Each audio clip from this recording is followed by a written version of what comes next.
Hi, this is Andrew Moore-Crispin for Gadget TV on Butterscotch.com, and today we're taking a look at the Sony Ericsson Xperia Play. You can get this guy for $500 to $550 unlocked, depending where in the world you're shopping, or as little as $100 if you're willing to sign a long-term contract. So as the name suggests, the Xperia Play, it really is very focused on gaming. So we're in the Xperia Play store here. You can page through and see some of the titles that are available.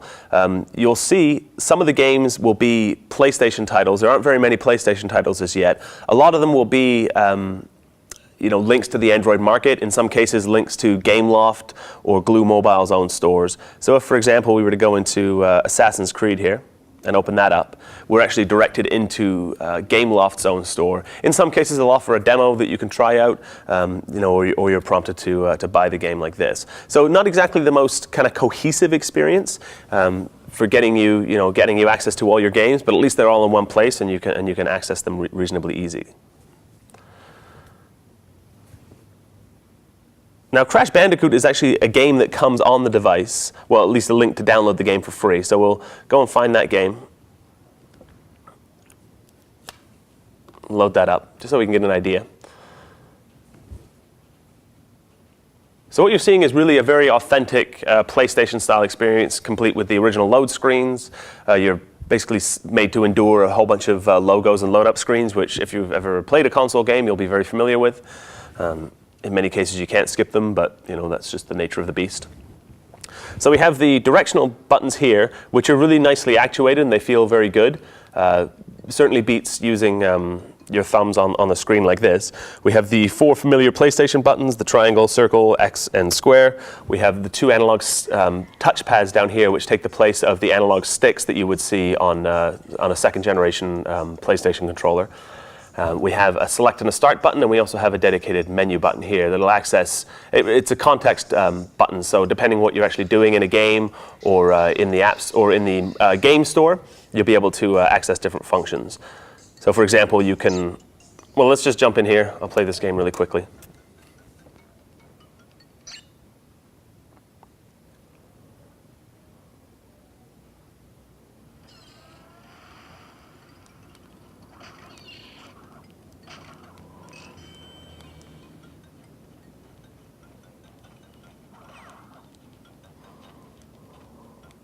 But here you get a basic idea. It's pretty smooth. Not exactly the most demanding game to be playing, given that this was one of the PlayStation launch titles. But there you go. You just get a general idea of what the gaming experience is like. It does work quite well. The screen I found to be a trifle dim in some situations, but works reasonably well for playing games, which really is kind of the raison d'etre for this phone. So if we hit the context-sensitive menu button here, you'll see we get a couple of options that we can view the manual.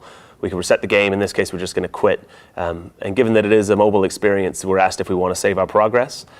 So we can basically pick up and drop off games as we continue, as we're kind of going about town. So that's a look at the gaming experience. I also, in addition to the Xperia Play PlayStation-style keys down the bottom here, we also have the left and right shoulder buttons here. So let's do a quick hardware tour. On the top here, we have a power button. On the front, we have a VGA camera for video chat.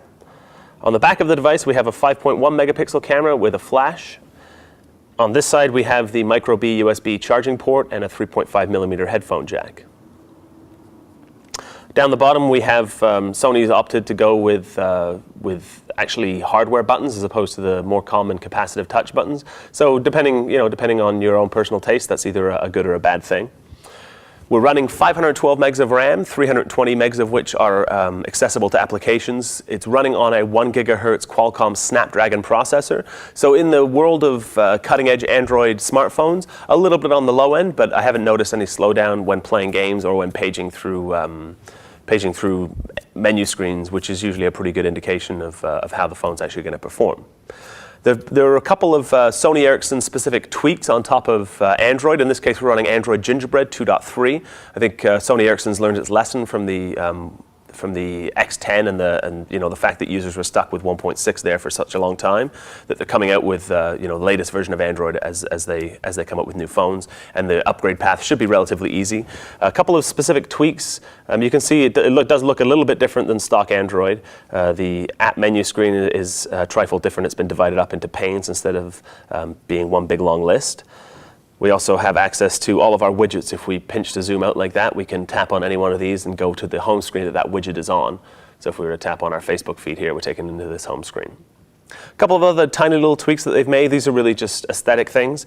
But if I grab one of these apps here and move it around, you see that it kind of floats a little bit, just adds a little bit of visual flair. If I pull it over to the trash can, you'll see there's a little animation as we actually drop the dial pad into the trash can.